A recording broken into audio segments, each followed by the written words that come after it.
Bangun Indonesia. Kita bikin ya. 1, 2, 3. Menari APBN, sayangi negeri, bangun Indonesia. Mantap. Jadi kita semangat ya dengan APBN. Jadi APBN ini ya adalah anggaran pendapatan belanja negara. Ya, kenapa kita perlu mempelajari ya? Ibarat sebuah rumah tangga, ya ibarat sebuah rumah tangga itu ada pengeluaran, ada penerimaan, ya ada uang yang masuk, ada uang yang keluar. Ya. Sama dengan sebuah negara juga seperti itu, ya ada penerimaannya, kemudian ada juga pengeluarannya. Nah, negara juga seperti itu, ada anggaran yang harus dibuat dahulu untuk merancang sebuah program kerja ke depan, ya. Nah, kita lihat. Nah ini. Ada gambar pajak ya, itu pajak itu kan ini pajak biasa kita bayar, itu adalah bentuk penerimaan bagi pemerintah ya.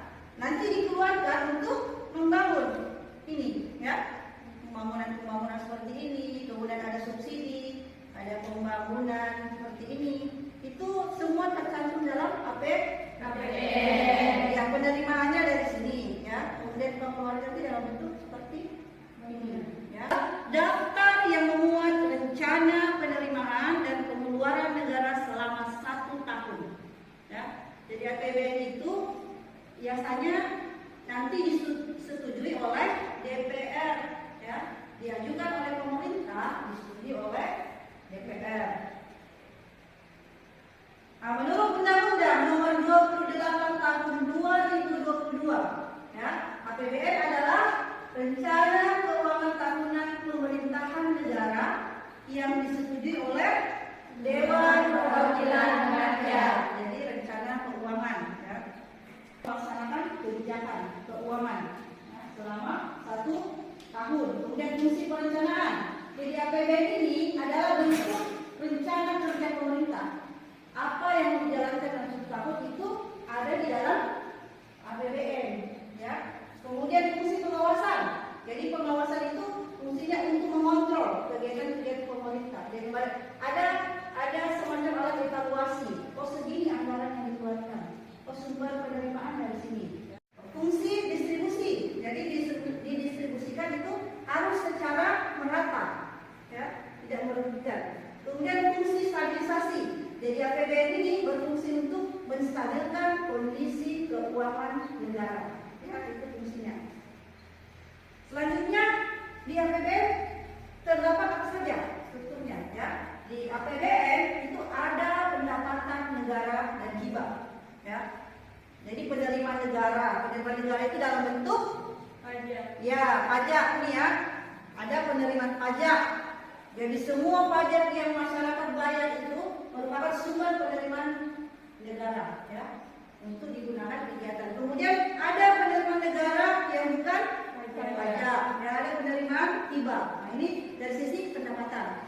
Kemudian dari sisi pengeluaran, nah, pengeluaran itu ada yang belanja pusat, ada yang belanja daerah. Jadi pemerintah mengeluarkan anggaran di pusat ya, misalnya untuk belanja pegawai, ya.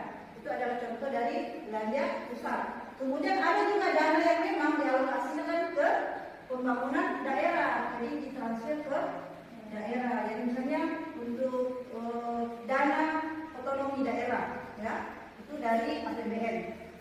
Nah nanti akan ketahuan berapa penerimaan, berapa pengeluaran, akan ketahuan berapa surplus dan defisit. Ya, surplus itu maksudnya kelebihannya.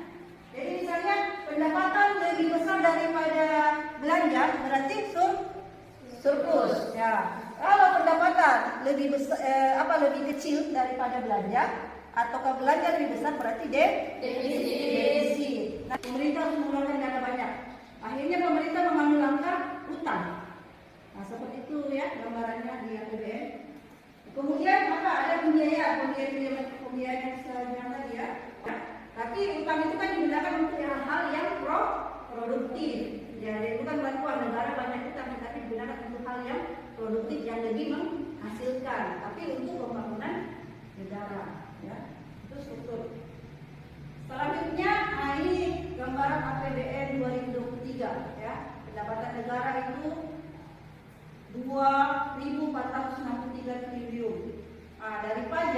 Dari pajak saja sudah sekitar 2.021,2 triliun.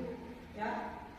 Belanja negara 3.061,2 triliun. Ya. Ini belanja pemerintah pusat, ini transfer di daerah. Ya. Nah, pembiayaan kita 598,2 triliun. Ini APBN untuk 2023.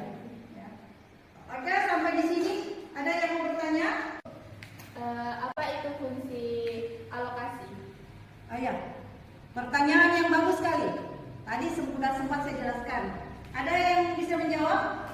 Saya bisa Ayo, silakan. Fungsi alokasi itu untuk mengurangi pengangguran, pemborosan, dan meningkatkan efisiensi perekonomian. Nah, bagus sekali. Ya, demikiannya Rana untuk materi hari ini tentang APBN. Bagaimana? Bisa dimengerti? Bisa. Mudah-mudahan dengan materi ini kita bisa lebih cinta dengan Indonesia. Kita tahu bagaimana keuangan negara, ya. Jadi kita lebih sadar nanti untuk membayar pajak, sebagaimana kerasnya pemerintah untuk membangun negara kita, ya. Demikian materi hari ini, mudah-mudahan bermanfaat. Terima kasih. Selamat siang. Assalamualaikum warahmatullahi wabarakatuh.